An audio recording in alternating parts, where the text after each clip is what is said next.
我想要每一天都和你在一起，像一键开启追捕每一天更新的小甜剧，从第一季到永不结束的大结局。我想要每一集有个甜甜的你，我想要每一集加段甜甜的戏，像一段 MV， 一切铺垫都是为了甜蜜蜜。有龙卷风暴风雨不重要，那都不是主题。我想要有一段量身剪辑为你，你的调皮可爱被我无限放大，精准的捕捉到你的小情绪，跟随着你的脚步此起彼伏在梦里。你的柔软细腻被我认真收集，宠溺的纵容着你的小脾气，追逐着有你的镜头反复回看在心里。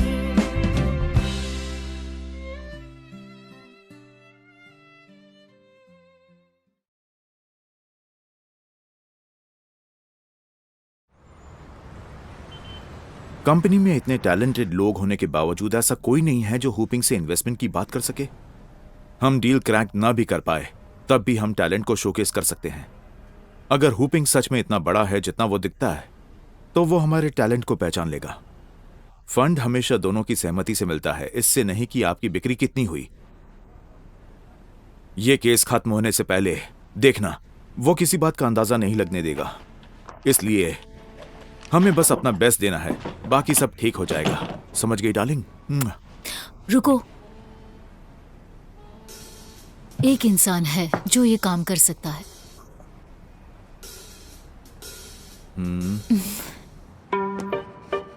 इस दुनिया के लोगों को इंसाफ दिलाने के लिए मैं खुद को किसी कंपनी को डेडिकेट करती हूँ। प्लीज मुझे कोई बड़ा केस दिलवाना।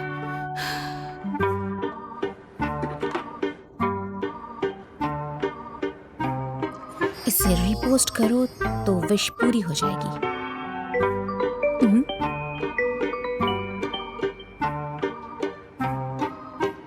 हेलो, किंशी बोल रही हूँ। मैं बोल रही हूँ, जल्दी से मेरे ऑफिस में आ जाओ। मैंने तुम्हें कभी बताया नहीं था, पर मुझे हमेशा ऐसा लगता था कि यंग हुआ ये काम कर सकता है। वो इस प्रोफेशन में माहिर है और उसने इंटरनेशनल इन्वेस्टमेंट कंपनी में काम भी किया है। यहाँ तक कि वो पूरी दुनिया घूम चुका है। शायद वो हुपिंग को जानता भी होगा। फिलहाल तो वो मुझे अकेला दिख रहा है जो हुपिंग के साथ डील करने के लिए काबिल है। किंशी, तुम यंग हुआ से इस बारे में बात करोगी? गॉड, अगर इन्हें इसकी सच्चाई का पता चल गया तो पता नहीं क्या होगा। यंग हुआ को इस इंडस्ट्री को छोड़े हुए अब बहुत साल गुजर चुके हैं और फिर उसने अपने वर्क एथिक्स की वजह से ही इंडस्ट्री छोड़ी थी। मैं उसके जख्मों को कुरेदना नहीं चाहती, तो मुझे नहीं लगता है कि वो ये काम कर पाएगा। मैं इस बात को मान लेती अगर मैं तुम्हें नहीं जानती तो, पर फिलहाल के लिए मैं ये नहीं मान सकती हूँ। मर गई। तो बताओ क्या चाहिए तुम्हें? मैं तुम्हें रिसोर्सेज दिलवा सकती हूँ। आपको मुझ पर यकीन क्यों नहीं है? मेरे पास जितने भी रिसोर्सेज हैं मैं उनसे सेटिस्फाइड हूँ। तुम ठीक तो हो? क्या हुआ है तुम्हें? तुम वही किंशी हो ना जिसे मैं जानती हूँ? तुम्हें मेरी किसी बात का बुरा तो नहीं लगा ना किंशी? ऐसा कुछ नहीं है। ठीक है, तो आज रात की डिनर पार्टी में तुम अपने साथ यंग हुआ को भी लेती आना। मैं नहीं चाहती कि हुपिंग बोर हो जाए। मैं उसे हमारे फर्म के बारे में सब समझा दूंगी। डोंगना के केस को तो तुम और ताओ हैंडल कर लोगे, है ना?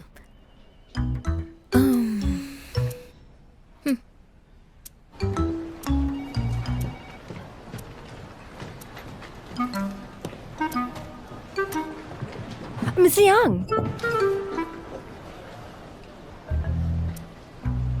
मुझे आपसे कुछ बात करनी थी।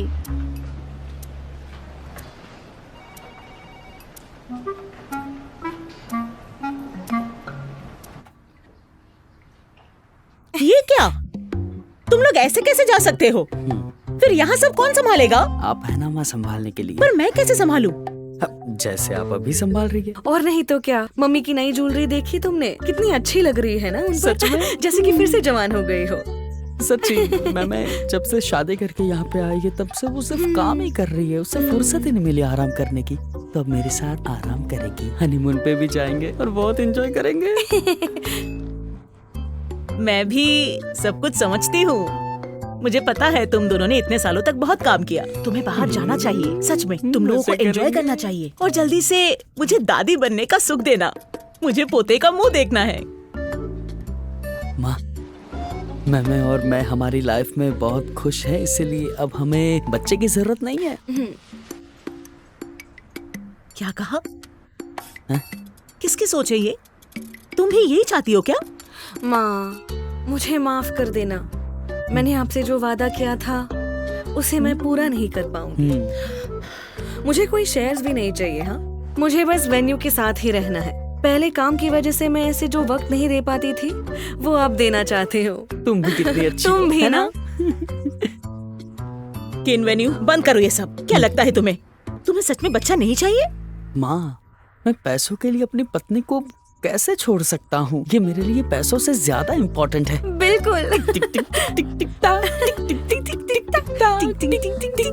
बस बहुत हो गया। मैं समझ गई, तुम दोनों ने टीम बनाकर मुझे अपने जाल में फंसा लिया है ना?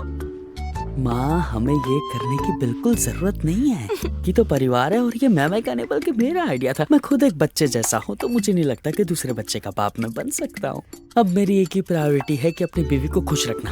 मैं बहुत अच्छा हस्बैंड बनूंगा, इसीलिए अब आपको फिक्र करने की जरूरत नहीं है। हम दोनों बहुत ही खुश हैं। अब तो मुझे शर्मिंदा कर रहे अरे हो। मैं सच तो कह रहा हूँ। तो प्यार से बोलो ना। अरे तो प्यार से बोलो ना। ठीक है, बहुत हुआ। बंद करो ये सब। तुम लोगों को जहाँ जाना है जाओ। मैं तुम दोनों को नहीं रोकने वाली हूँ। बस आइंदा मेरे सामने मत आना। ये हमसे कैसे बात कर रही है? जाओ। अरे तुम भी ना। अब हम कहाँ जाए? बोलो। तो अब मैं कहाँ जाऊँ बताओ?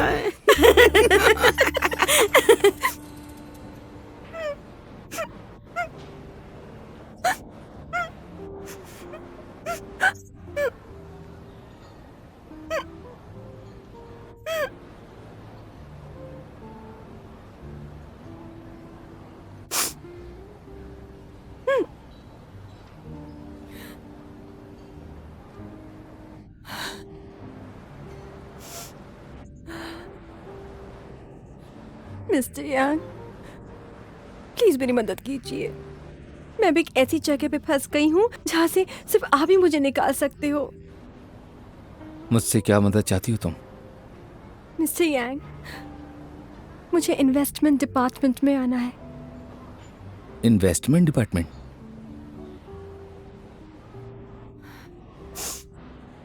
मुझे पता है मुझ में बहुत सारी कमियां हैं, पर मैं उन्हें सुधार लूंगी। अगर आप मुझे गाइड करोगे तो मैं सब कुछ सीख लूंगी। मैं सीएफए का एग्जाम भी देने वाली हूँ। ये साल खत्म होने तक मुझे सर्टिफिकेट भी मिल जाएगा। प्लीज मिस्टर यांग। तुम अभी इन्वेस्टमेंट डिपार्टमेंट के एंट्री लेवल से बहुत दूर हो, और तुम्हें ऐसा क्यों लगा कि मैं वहां तक पहुंचाने में तुम्हारी मदद कर सकता हूं? मैं तो खुद वहां तक कभी नहीं पहुंचा, और तुमने मुझसे इस तरह से मदद मांग के कंपनी के नियमों को भी तोड़ा है।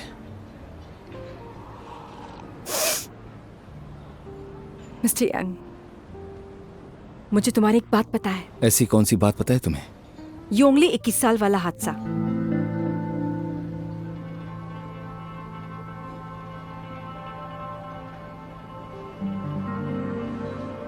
भले ही न्यूज में उस फंड मैनेजर का नाम न आया हो जो उसके पीछे जिम्मेदार था, पर मुझे पता है कि वो तुम ही थे। तुम्हारे हादसे की टाइमलाइन तुम्हारे रेजिग्नेशन से मैच करती है। तो क्या हुआ? मिस्टर यांग, परफेक्ट कोई नहीं होता। हम सब से कभी न कभी गलतियां हुई ही हैं। इसीलिए हम सभी को हमारी गलतियों को सुधारने का एक मौका तो मिलना ही चाहिए, जैसे तुम्हें मिला था। हम सब गलती करते हैं, और हमें उन गलतियों का भुगतान कभी न कभी करना ही पड़ता है। और अब तुम्हारी गलती का भुगतान तुम्हें खुद करना होगा। पर अब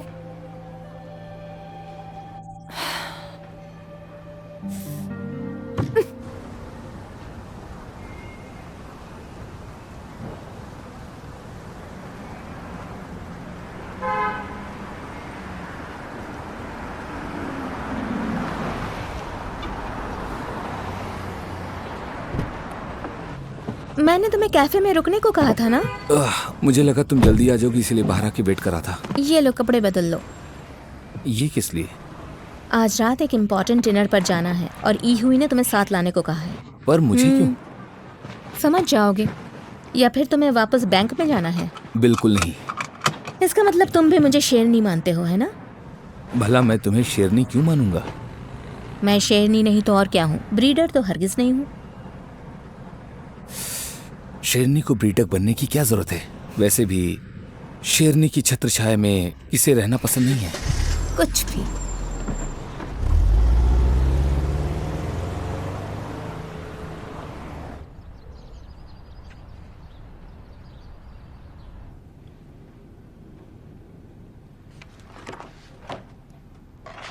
सही कहा। उस वक्त जब मैंने ये डिसीजन लिया था तब मैंने इसी रिपोर्ट की बात की थी। मैंने इस रिपोर्ट को टोटल 3 सिक्योरिटी एक्सपर्ट्स को एनालाइज करने के लिए दिया था और उन सभी का यही कहना था कि इन शेयर्स को नहीं बेचना चाहिए। जब कोई कंपनी ग्रो कर रही होती है तब उनके सभी शेयर्स को बेचना एडवाइजेबल नहीं होता है। हालांकि आप जैसे कुछ शेयर होल्डर्स एक ही महीने में 80% शेयर्स को बेच देना चाहते हैं। जैसे मैंने कहा कि आपकी कंपनी में मुझे कुछ कॉन्फ्लिक्ट्स दिखाई दे रहे हैं। क्या मैं जान सकती हूँ कि आपने ये डिसीजन किस बेसिस पर लिया है? मैंने अपने 30 साल के एक्सपीरियंस के बेसिस पर यह डिसीजन लिया। ये तुम्हारे उन सो कॉल्ड एक्सपर्ट्स को नहीं पता होगा। मुझे तो लगता है वो लोग सिर्फ धोखेबाज हैं जो लोगों को ठगते हैं। इन पर यकीन करने की जगह तुम्हें उन पर यकीन करना चाहिए जो लोग मार्केट में सब्जियां बेचा करते हैं। आपने शेयर्स बेचने के बाद शेयर्स में 30% से बढ़ोतरी हो गई है। आपने जो अभी बताया, अगर आप वो पब्लिक प्रोसिक्यूटर के सामने बताते तो यकीन मानिए हम ये केस को कब का क्लोज कर चुके होते। मैं एक इन्वेस्टर हूं, कोई एस्ट्रोलॉजर नहीं हूं। मैं हर बार परिस्थितियों का अनुमान नहीं लगा सकता। उस वक्त मेरे पास जो डेटा मौजूद था उसी हिसाब से मैंने डिसीजन लिया। 1998 और 2008 में स्टॉक मार्केट क्रैश में मैं इसलिए संभल पाया क्योंकि मेरे पास एक्सपीरियंस था। अगर तुमने ये तय कर लिया है कि मैं इल्लीगली पैसे कमाता हूं तो तुम मुझ पर नजर रख सकती हो। ये मेरे साथ कोई पहली बार नहीं हो रहा है कि मुझ पर कोई आरोप ना लगा हो, पर आज भी 30 सालों के बाद मैं यहीं पर खड़ा हूं। जानती हो इसकी वजह क्या है? हाँ, क्योंकि मैं क्यू जियानशियांग एक क्लीन इन्वेस्टर हूं, इसलिए मुझे किसी बात का डर नहीं है।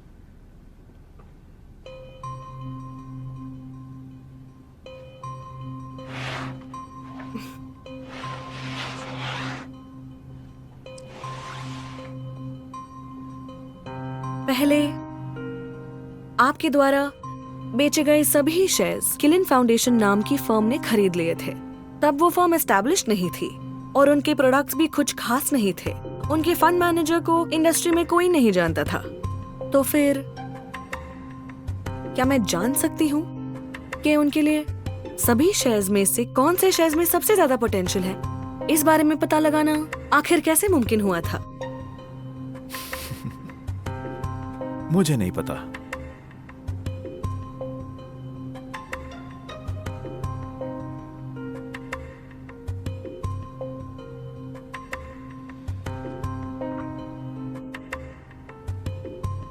मिस्टर क्यो, आपसे पूछताछ इसीलिए हो रही है क्योंकि इलीगल ट्रेडिंग के कारण इस सिक्योरिटीज रेगुलेटरी कमीशन द्वारा इस फाउंडेशन की जांच की जा रही है और जो इस फाउंडेशन का इंचार्ज था उसके हिसाब से ये एक म्यूचुअल डिसीजन था और इसके लिए आपको पैसे भी मिले थे। मुझे इस काम के कितने पैसे मिले हैं? 800,000 डॉलर्स, चाइनीज युआन।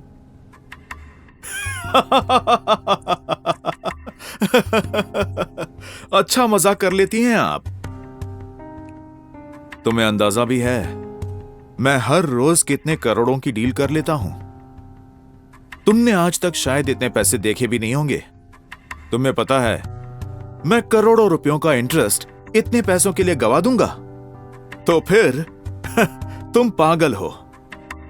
मिस ली, कभी सोचना भी मत कि कोई मेरा बाल भी बांका कर सकता है।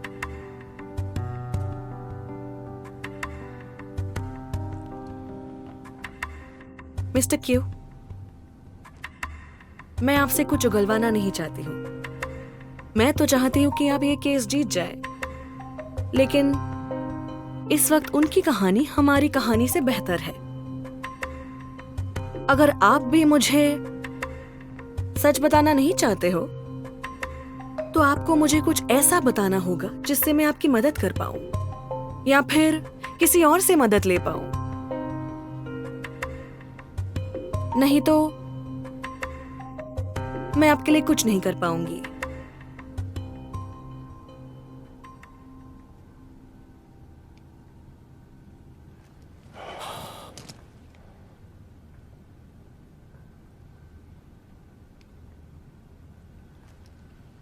मिस ली, मेरी सारी इनकम लीगल है और मुझे ओछी हरकत करने की जरूरत भी नहीं है। मैंने तो बस वही किया जो मुझे उस वक्त सही लगा। अगर ऐसा कोई है जो मुझ पर यकीन कर सकता है, तो मेरे ख्याल से एक ही इंसान है जो समझ सकता है कि मैंने ऐसा क्यों किया। हालांकि अब वो मेरी मदद नहीं करेगा।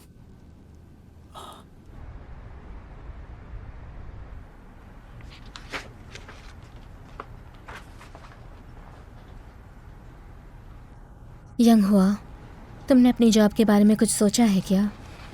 जैसे कि? मतलब कहीं पे फंड मैनेजर बनने के बारे में? नहीं सोचा है। तुम्हें शर्म भी नहीं आती? शर्म किस बात की? क्योंकि क्या तुम्हें ये नहीं लगता है कि तुम इतने इंटेलिजेंट हो, एक्सपीरियंस्ड हो, फिर भी आम जिंदगी जी रहे हो, तो तुम्हारी इतनी सालों की मेहनत तो वेस्ट हो जाएगी ना? पढ़ाई करना मेरी हॉबी है और इसमें कोई नुकसान नहीं है, तो मुझे ऐसा नहीं लगता कि इसमें मेरी मेहनत वेस्ट हो रही है। मुझे तो लगता है कि तुम्हारी नॉलेज बेकार में ज़ाया हो गई है। और ऐसा क्यों लगता है तुम्हें? नॉलेज से तो हमारी ज़िंदगी कितनी ज़्यादा आसान हो जाती है, नहीं? और जितनी आपकी चाहत बढ़ती है उतनी ही बड़ी आपको कीमत चुकानी पड़ती है, फिर चाहे वो आपका वक्त हो या फिर आपकी सेहत। जब तक हम इसके आसपास होते हैं ये नहीं सोचते कि 20% ज़्यादा होते हैं या फिर कम होते हैं। क्या तुमने कभी अपनी नॉलेज को कहीं यूज़ करने के बारे में सोचा है, जिससे कि किसी और को उसका फ़ायदा हो? ऐसा अक्सर सक्सेसफुल लोग सोचा करते हैं, मैं नहीं सोचता, क्योंकि मैं एक आम इंसान हूँ। तुम भी उनमें से एक बन सकते हो।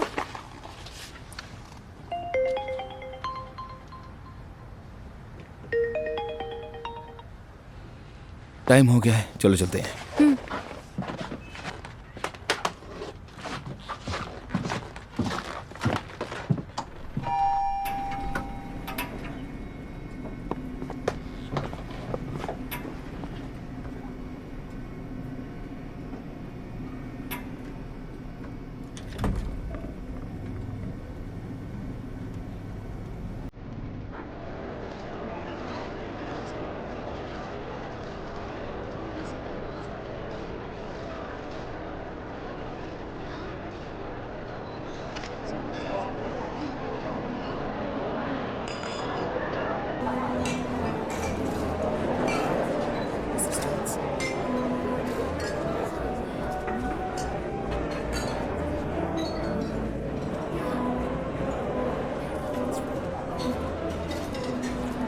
यही है ना?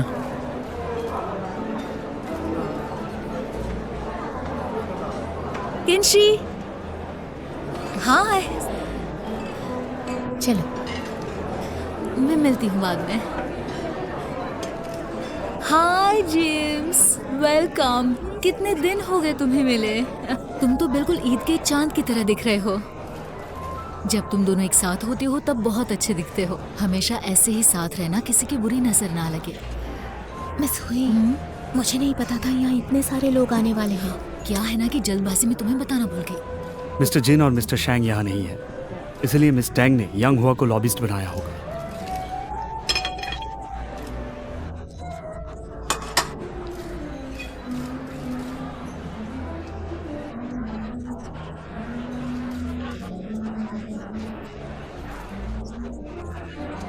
भले ही ये वेन्यू हमने तय किया था, पर यहाँ एंट्री मिलना बहुत मुश्किल था। वूफे ने हमारे टिकट्स अरेंज की है। मेरे हस्बैंड भी यहाँ आए हैं ताकि तुम्हें किंशी के साथ यहाँ आने का मौका मिल सके। इसलिए आज रात तुम्हें पार्टी में अपना बेस्ट देना पड़ेगा।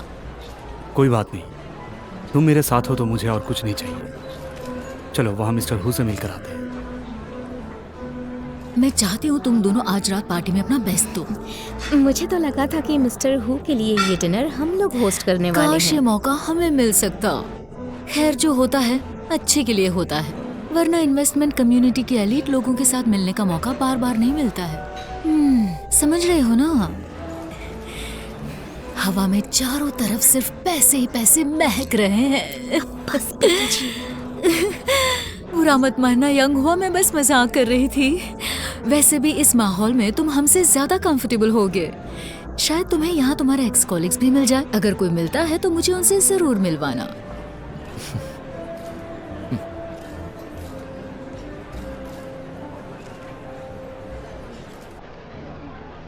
Thank you. नर्वस हो? तुम नर्वस हो? कुछ नहीं होगा, जस्ट रिलैक्स। बस मेरी तरह स्माइल करते रहो, कुछ नहीं होगा। तुम्हारे बारे में किसी को कुछ नहीं पता चलेगा। Okay, relax relax relax. पर मुझे तो तुम रिलैक्स नहीं लग रही हो। सच में? वो फिर चलो हम घर चलते हैं। मैं कोई बहाना बना दूंगी। नहीं, तुम बीमार पड़ने का नाटक कर लो। मुझे नाटक करने की कोई जरूरत नहीं है। पर तुम्हें तो भीड़ से एलर्जी है ना। तुम तो 6 लोगों को भी बर्दाश्त नहीं कर पाते हो, और यहाँ पर तो कितने सारे लोग हैं। तुम आज मुझे इतने शांत क्यों लग रहे हो?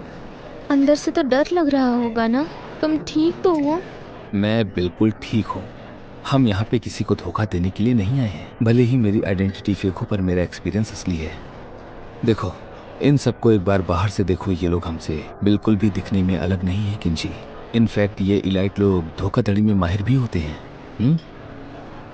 तो आज बस तुम्हें स्माइल करते रहना होगा और बाकी सब मेरे ऊपर छोड़ दो। हाय, काफी समय से नहीं मिले। क्या इससे पहले हम मिले? ओ माय गॉड, तो मुझे भूल गए। सॉरी। हम उस रात न्यूयॉर्क में मिलेंगे। You got drunk. तो उस दिन तुम्हें घर पे मैंने ही ड्रॉप किया था। ओह हाँ, याद आया।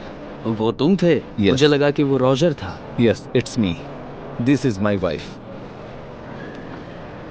ओह, आपसे मिलकर अच्छा लगा। थैंक्स। आप तो इसमें बहुत ज्यादा जज हैं। हाँ, मैंने क्यों कहा था नहीं? ना, ये बहुत खूबसूरत है। हाँ ठीक है। हाय तो आप हमें याद डोंगना, आप आ गई। माफ करना, मुझे देर हो गई। डोंगना, मैं जरा एक इंटरव्यू में बिजी थी।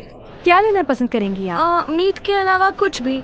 इनके लिए खाना लेकर आओ ना। तुम थक गई होगी ना? क्या करें, ये तो मेरा काम ही है और मैं अपने काम को बहुत एंजॉय करती हूँ। सॉरी मैडम टैंग, मुझे ये कहते हुए बहुत दुख हो रहा है। क्या हुआ? वो आज यहाँ नहीं आ पाएगा। उसे अर्जेंटली चाइना जाना पड़ा। मुझे भी इस बारे में अभी पता चला है। उसकी जगह वाइस प्रेसिडेंट अवार्ड एक्सेप्ट कर लेंगे। आपने खास उसके लिए इतना ग्रैंड डिनर अरेंज किया है, पर वो खुद यहाँ नहीं आ पाया। अरे डोंगना, कोई बात नहीं। हमें उनसे मिलने के मौके आगे बहुत सारे मिलेंगे, है ना? वैसे भी हु को पता है आपको उससे क्या उम्मीद है। आप इस बारे में वाइस प्रेसिडेंट से भी बात कर सकती है। उसके बहुत सारे इन्वेस्टमेंट प्रोजेक्ट्स कॉल पर ही फाइनल हो जाते हैं। ये तो अच्छी बात है। आओ ना, यहाँ बैठते हैं। हाँ बैठते हैं। हाँ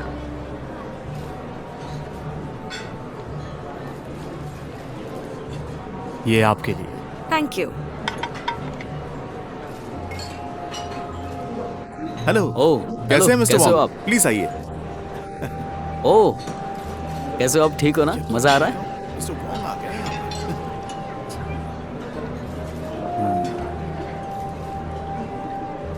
जेम्स,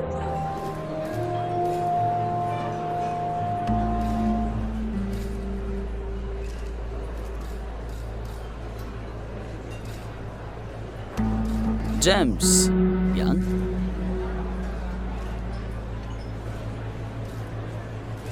तुम्हें पता है ना, अगर मैंने रिपोर्टर्स को नहीं रोका होता तो अब तक तुम बर्बाद हो चुके होते। अब तुम मेहरबानी करके अपना मुंह बंद रखना। कुछ दिनों में सब भूल जाएंगे, तब तक बस चुप रहना। फिर देखेंगे कि आगे क्या करना है। वैसे भी आजकल मेरे सर पर बहुत टेंशन है। तुम्हारी वजह से मुझे ये सब झेलना पड़ रहा है। ये मेरा रेजिग्नेशन है और कमीशन के पैसे भी हैं। जितनी जल्दी हो सके मैं यहाँ से चला जाऊंगा। फिर कभी भी इस इंडस्ट्री में आने की सोचना भी मत, ये बात याद रखना। एक बार तुम यहाँ से चले गए तो फिर ये दरवाजे तुम्हारे लिए हमेशा के लिए बंद हो जाएंगे। जेम्स, क्या तुम चाह रहे हो? ये तो बहुत ही बुरा हुआ तुम्हारे साथ, लेकिन एक बात बताऊं, डिसीजन बहुत ही क्लियर है तुम्हारा। अगर बोर्ड ने मुझसे पूछा तो मैं बता दूंगा उन्हें कि शिनजुआ बायोलॉजी के शेयर्स खरीदने का डिसीजन तुम्हारा था। वैसे भी तुम आज चाह रहे हो ना, तो तुम्हें कोई फर्क नहीं पड़ेगा, क्योंकि भगोड़े की बातों पर कोई जल्दी विश्वास नहीं करता। धीरे धीरे ऐसी गलती से भी मत करना। मैं तुम्हें एक बात बताना चाहता हूं। अगर तुम्हें याद नहीं हो तो इस कमरे में बहुत सारे कैमरे हैं और इसकी सजा कम नहीं हो सकती है।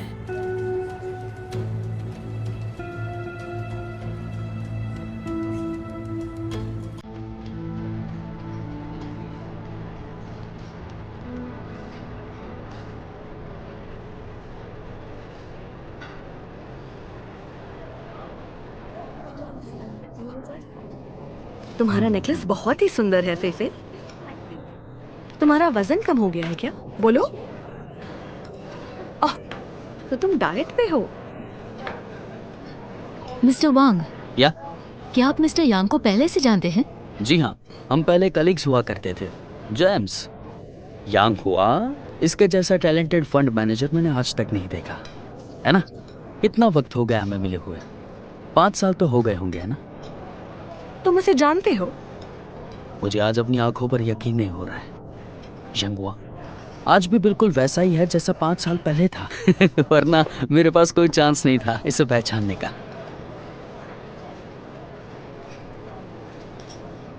मिस्टर वॉन्ग, आप दोनों क्या हेनली में एक साथ काम करते थे? हाँ जी। तो आप क्यू जियान शैंग को भी जानते होंगे? बिल्कुल, मिस्टर क्यू मेरे मेंटोर थे। उन्हीं की वजह से मैं आज तक इन्वेस्टमेंट और फाइनेंस के सर्कल में टिका हुआ हूँ। पर जेम्स, ये उनका आखिरी स्टूडेंट था जिसे मिस्टर क्यू ने अपना सारा नॉलेज शेयर किया था। क्या बात है, मुझे तो इस बात पर यकीन ही नहीं हो रहा है कि तुम दोनों मिस्टर क्यू के स्टूडेंट्स रह चुके हो। तो इसी बात पर चीयर्स हो जाए। जेम्स और मेरे अनएक्सपेक्टेड रीयूनियन के नाम। क्या मैंने ठीक कहा ना जेम्स? चैंग और हुई के साथ इस कोलैबोरेशन के लिए cheers. Cheers. Cheers. Cheers. Excuse me, मेरी तबीयत कुछ ठीक नहीं लग रही।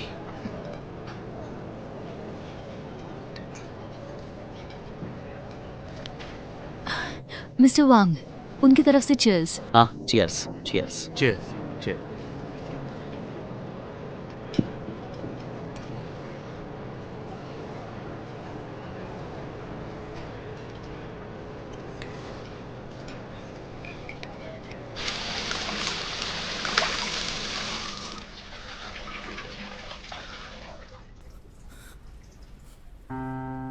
मिस्टर यांग, मुझे तुम्हारी एक बात पता है। योंगली 21 साल वाला हादसा। अगर बोर्ड में मुझसे पूछा गया तो मैं बता दूंगा कि शिनहुआ बायोलॉजी के शेयर खरीदने का डिसीजन तुम्हारा था।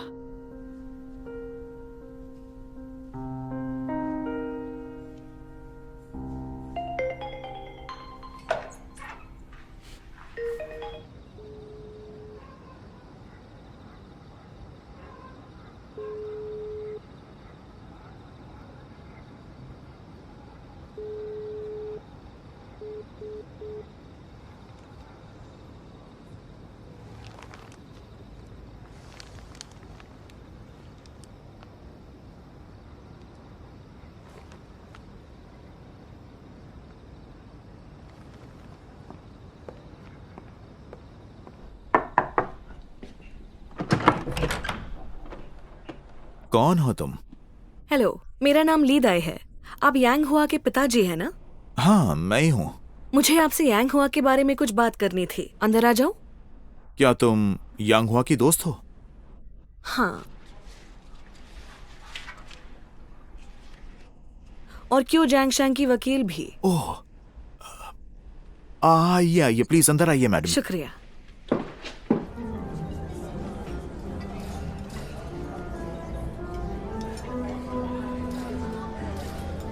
प्रेस कॉन्फ्रेंस के बाद भी चियांग होटल से हमें कोई ठोस जवाब नहीं मिला है, लेकिन मैंने सुना है कि हायर अथॉरिटीज इस मामले की तहकीकात कर रहे हैं। पर कुछ लोग हैं जो कनेक्शंस बनाकर इससे छुटकारा पाना चाहते हैं। मैं इस तरह के कनेक्शंस को कभी भी बढ़ावा नहीं देती हूँ। और रही माफी की बात, तो वो उन्हें हमसे नहीं जनता से मांगनी चाहिए। और मैंने तो मीडिया को बता दिया है कि कॉम्पेंसेशन के सारे पैसे चैरिटी में दे दिए जाएंगे। इस मामले में कॉम्प्रोमाइज की कोई गुंजाइश नहीं है। डोंगना, चेंगन हुई अपनी ओर से तुम्हें पूरा सपोर्ट करेगा।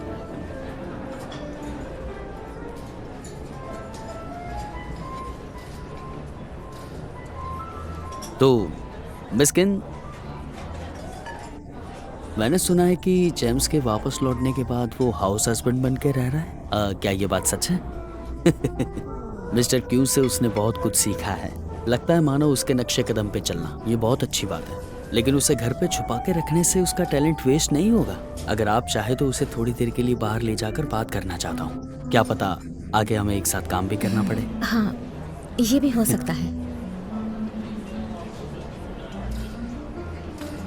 मिस्टर वोंग, मैंने सुना है कि क्यू जियान शियांग का हाल ही में इंटरोगेशन हुआ था। ये आप जानते हैं क्या? क्या सच में? मैं तो कल ही आया हूँ। वैसे क्या हुआ मिस्टर क्यू के साथ? कोई धोखाधड़ी का मामला सामने आया है, ये सब बोल रहे हैं। मीडिया में ये सब बातें उछाली जा रही हैं। इस इंडस्ट्री में हमेशा खतरा रहता है और हमारे सर पर हमेशा तलवार लटकती रहती है। ये तो आप भी जानते हैं। मैंने सुना है कि मिस्टर क्यू इसलिए कनाडा से वापस आ गए क्योंकि उन्होंने फाउंडेशन से बहुत बड़ी संपत्ति खो दी थी। ये तो आपको पता ही होगा। तुम्हें जेम्स ने बताया ये सब? हम दोनों एक दूसरे से कुछ नहीं छुपाते। मैंने सुना है कि ये मिंगजिंग फाउंडेशन के बिकने की वजह से हुआ है, और ये भी सुनने में आया है कि इसमें कोई यंग फंड मैनेजर भी शामिल था। मुझे तो ये सब बहुत अजीब लग रहा है। अगर हेंगले के पास तुम्हारे और मिस्टर क्यू जैसे एक्सपीरियंस्ड इन्वेस्टर्स हैं, तो फिर वो इतना बड़ा फाउंडेशन संभालने का काम किसी नौसिखिए को क्यों दे रहे हैं? इसके पीछे क्या कोई राज छुपा हुआ है? विस्किन, मैं तुम्हें ये सब बताता हूँ। उस समय पर हेंगली योंगली 21 का नाम फेमस फाउंडेशन हुआ करता था। और पता है हमारे काबिल फंड मैनेजर कौन थे? वो थे मिस्टर जेम्स। वो एनुअल रिटर्न को 20% तक बढ़ा सकता था।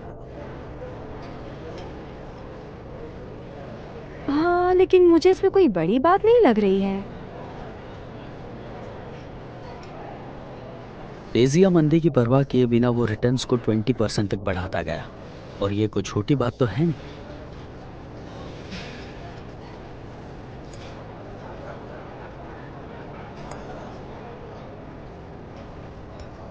मिस्टर वॉन्ग, आपका मतलब है कि जिस फंड मैनेजर ने योंगली 21 का लिक्विडेशन किया था वो यांग हुआ था?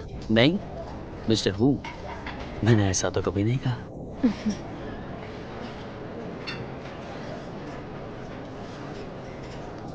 तुम लोग भूल गए, आज का ऑनर मिस्टर हु को मिलना चाहिए, जो हमारे आज खास मेहमान हैं। तो एक बार फिर से mister who co best investor title जीतने के लिए कॉन्ग्रेचुलेट करते हैं। और ये जाम मिसेस हु के नाम। डोंगना, चीयर्स। Thank you. Cheers. आपको भी।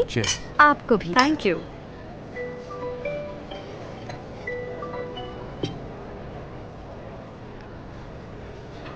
हाँ, क्या हुआ?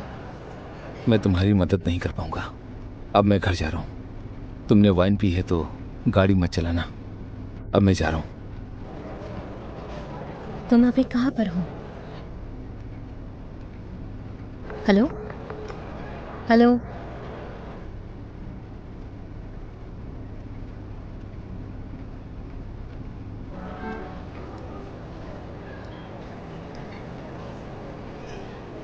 मिस हुई। वो यंग हुआ का फोन आया था कि उसकी तबीयत कुछ ठीक नहीं लग रही है। अच्छा, ज्यादा सीरियस तो नहीं है ना? हॉस्पिटल ले जाने की जरूरत है?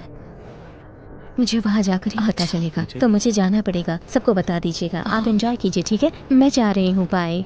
Have a good time. Bye bye. संभल कर जाना। हाँ, फिर मिलेंगे।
रुको रुको रुको, यहीं पर रोक दो प्लीज।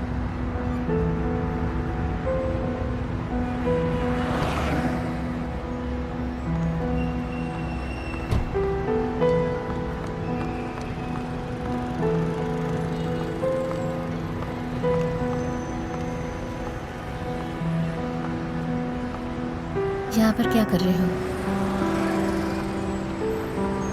तुम्हारी तबीयत तो ठीक नहीं थी ना? तुम्हें डॉक्टर के पास जाना है।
ये लो। अरे संभाल के जाना, हर बार की तरह ज्यादा तीखा है और सॉस यहीं पर रखा है। और कुछ चाहिए तो बताना। आपका बेटा एलिमेंट्री में है ना? हाँ, इस साल जाएगा। तुम बहुत दिनों बाद आई हो। Enjoy your food. बिल्कुल। पता है पूजियांग में यहाँ का मैलातंग सबसे डिलीशियस होता है। नए साल में जब बच्चे यहाँ पढ़ने आते तो इतनी भीड़ हो जाती है कि बैठने को जगह नहीं मिलती। इसे सेसमे सॉस के साथ ट्राई करो। ये लो, और इसमें ना ये भी डालना।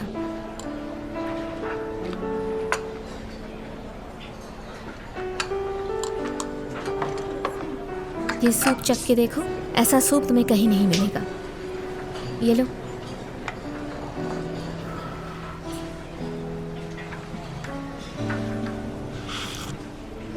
अच्छा है ना? जरा इसे भी ट्राई करके देखो ना। ये लो।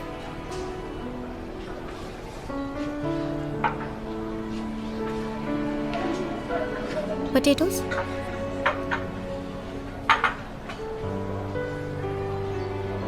इतना सब मैं नहीं खा पाऊंगा। पहले ना मैं ये मैलातंग खाने की लालच में पढ़ाई का टॉर्चर भी सह लेती थी। और पता है कॉलेज के दिनों में ना हमें 2 लोगों को साथ में लाना पड़ता था, क्योंकि यह इतनी लंबी लाइन हुआ करती थी कि हमें बारी बारी से खड़ा रहना पड़ता था और 40 मिनट के बाद हमारा नंबर लगता था। सुना है कि तुम्हारे कैंपस में भी टेस्टी खाना मिलता है। अगली बार मुझे वहाँ लेके चलना। ठीक है।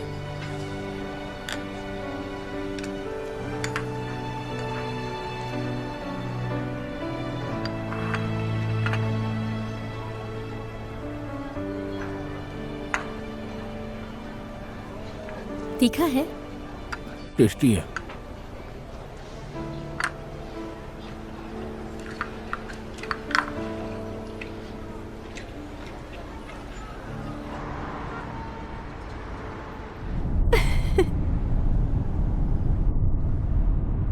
इतनी खुश क्यों लग रही है?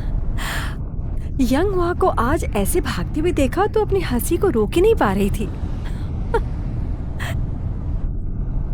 मिस्टर बैंग ने तो कमाल कर दिया। तुम्हें उसका चेहरा देखना चाहिए था। यंग हुआ का असली चेहरा सबके सामने आ जाएगा। मुझे लगता है तुम्हें अपनी एनर्जी डोंगना के केस में लगानी चाहिए। उन दोनों पर ध्यान देने से कुछ नहीं होगा। पर मैं खुश हूँ। और पता है इस मामले में 2 पॉइंट ऑफ व्यूज हैं। एक ये है कि क्यू जियानशियांग कोई बहुत बड़ा है, इसलिए क्यू जियानशियांग ने सारा दोष अपने ऊपर ले लिया। और दूसरा, क्यू जियानशियांग ने खुद गलती की और बलि का बकरा किसी और को बना दिया। तुम्हें क्या लगता है ये पॉसिबल है? ये सब सुनी सुनाई बातें हैं। हम कुछ नहीं जानते और सबूत के बिना हम कुछ नहीं बोल सकते। सही कहा, मुझे भी यही लगता है। फिर भी मैंने मिस्टर वोंग से पूछ लिया था। मिस वू, लगता है पास्ट के बारे में जानने के लिए बहुत उत्सुक है। उत्सुक हूँ इसलिए तो आपसे पूछ रही हूँ। मैंने फाइनेंस इलेक्टिव कोर्स के तौर पर चुना था। योंगली किस की फेलियर का केस हमारे सिलेबस में अक्सर आता था। अब क्योंकि मैं उस इंसान को जानती हूँ, उसके बैकग्राउंड के बारे में जानना बहुत जरूरी है। मिस वू, मिस्टर क्यू मेरे मेंटर हुआ करते थे, तो मैं उनके बारे में कोई गॉसिप नहीं करना चाहता। दरअसल लोगों ने तो उनके बारे में अपनी राय बनाना शुरू कर दिया है और इस हादसे के बाद मिस्टर क्यू ने हेंगली छोड़ दिया था, जो हेंगली की सबसे बड़ी खबर हो गई थी और वो कंपनी लीडिंग पोजीशन में एकदम जीरो पर आ गई थी। उसके बाद उन्होंने वॉल स्ट्रीट से एक नए फंड मैनेजर को रिक्रूट कर लिया था और 1 साल तक सर्वाइव करने के बाद कंपनी खत्म हो गई थी। तुम्हें तो इस बारे में बहुत कुछ पता है। Of course mister Wong. वैसे आपने हेंगली कब छोड़ा था? मेरा मानना है कि मिस्टर क्यू को कंपनी छोड़े 3 महीने हो गए थे, क्योंकि वॉल स्ट्रीट में काम करने वाले इंसान की वर्किंग स्टाइल थोड़ी अलग होती है। इसीलिए उसने मिस्टर क्यू के काफी टीम मेंबर को निकाल दिया था। आखिर बॉस के साथ भी तो रूल चेंज होते रहते और मेरे पास भी कोई रास्ता नहीं बचा था। और यांग हुआ ने कंपनी कब छोड़ी थी? मिस वू, लगता है आप बहुत कुछ जानना चाहती हैं। गैस करो, यांग हुआ ने हेंगली कब छोड़ा होगा, बता सकते हो? क्योंकि वो हादसा हुआ इसीलिए। सही कहा।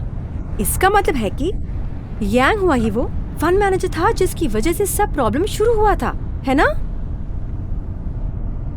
शायद हो सकता है।